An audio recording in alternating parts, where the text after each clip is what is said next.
And because they were so efficient at defeating every single Arab army that was sent to them, when they were finally tricked into surrendering, because the enemy can only, when they fight a divine force of people, they can only use devilish ways to do it. You can't beat divinity with it. You have to just be a complete devil and lie and cheat and steal your way into it. Instead of executing all of them or selling all of them into slavery, they were incorporated into the Caliphate's army.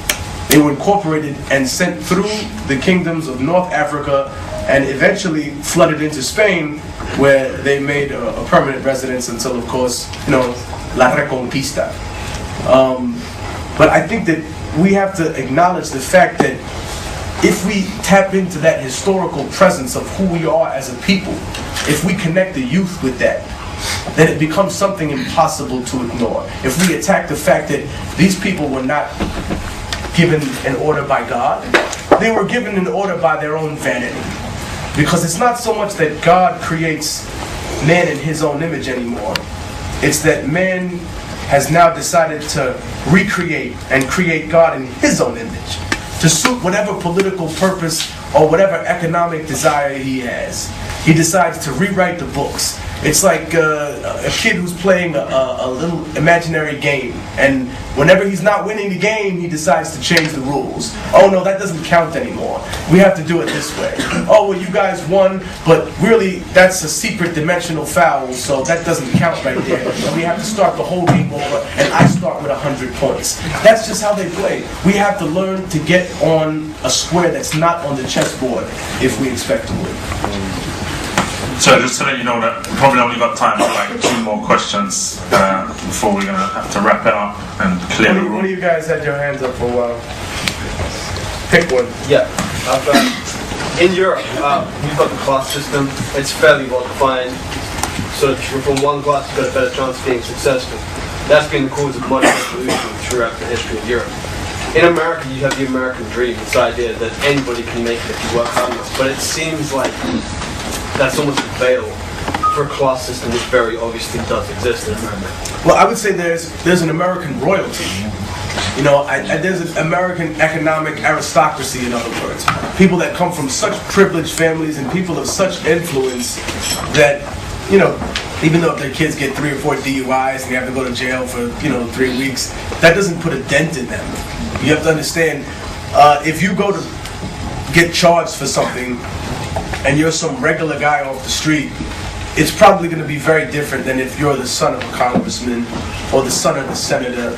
We might never find out about some of these things. In the same way that, if you're some regular schmuck that goes to college and you're a college athlete, the school's going to treat you very differently if you're the head of a franchise for basketball or soccer or whatever, or if you're just some jerk who's barely squeezing by with, failing grades. They're going to give leniency to a certain amount of people. I think that sort of system already exists inside America, and that it's existed for an incredibly long time. I would say since the conception of America, there's always been that desire to have more than another person and to be more than another person, and it's been based on wealth. And I think that that's tied into racism, because only by putting racism forward can the enemy trick Black and Latino people into focusing so much on racism that we forget to focus on classism as well. I think that's a very important thing that we need to realize, because in the same way that racism, I feel like, was created to justify classism, to justify slavery, in other words. Because if, for example, America had, and Britain and every other country, and Europe had the courage, or I should say even the balls, to say to the world what the Roman Empire and other empires said before, that, you know what, we took you, and we took your land, and we took your labor, and we took your women and children because we had the power to do it. Then after slavery had dissipated, so racism would have followed in some way, shape, or form quite closely. But it was the religious and the scientific and other social justifications for racism that created this underlying feeling that something's wrong. Eugenics, for example, in the manner in which they tried to propose that African people were less than human beings. So when Africans were killed, in the early days of America and even in the colonies, it wasn't written down as a murder or a death. It was described as a destruction of property. So I think that because we failed to realize that we were the down payment for capitalism, and that without our labor, these first world countries would be nowhere near where they are now in terms of their economic and their political advancement, it shows who exactly benefited from it. And it wasn't racist, because the people who are the most racist are the most ignorant and the most poor. The people who understand that race is an illusion and it doesn't exist always understood it. The people who founded America were Masons. Masons have to read the Quran as one of their rights. Masons have to study the history of Europe and study the history of Africa. They didn't think that black people were monkeys.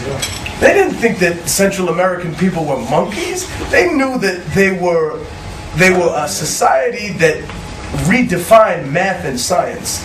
They were a society that defined math and science. We call it algebra and algorithms. Why do you think it starts with an AL? Because it's in the name of Allah. Math is the unbreakable language. 1 + 1 can never equal 17.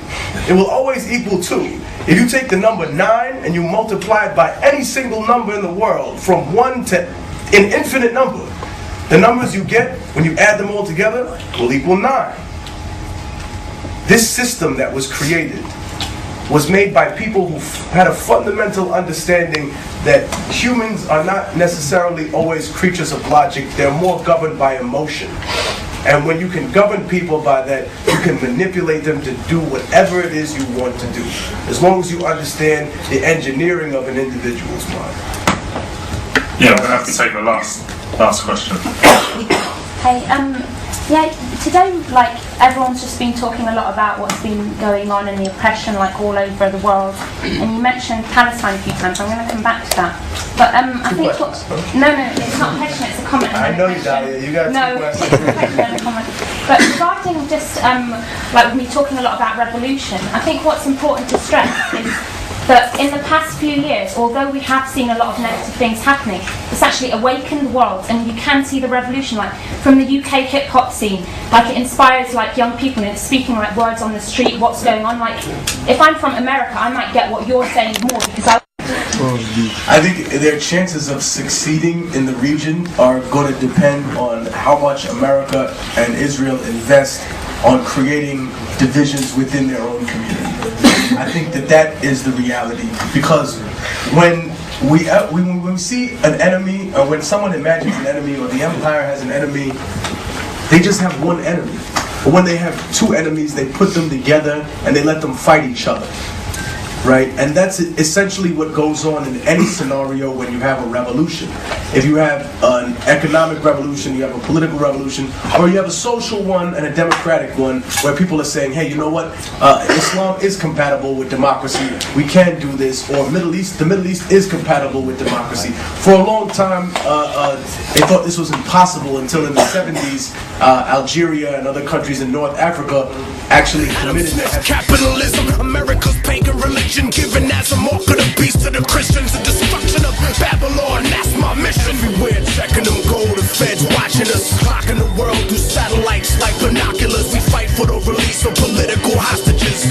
Motherfucking right, soldier, this is the apocalypse. Everywhere checking them gold, the feds watching us, clocking the world through satellites like binoculars. We fight for the release of political hostages, waiting for 2012, burning apocalypse.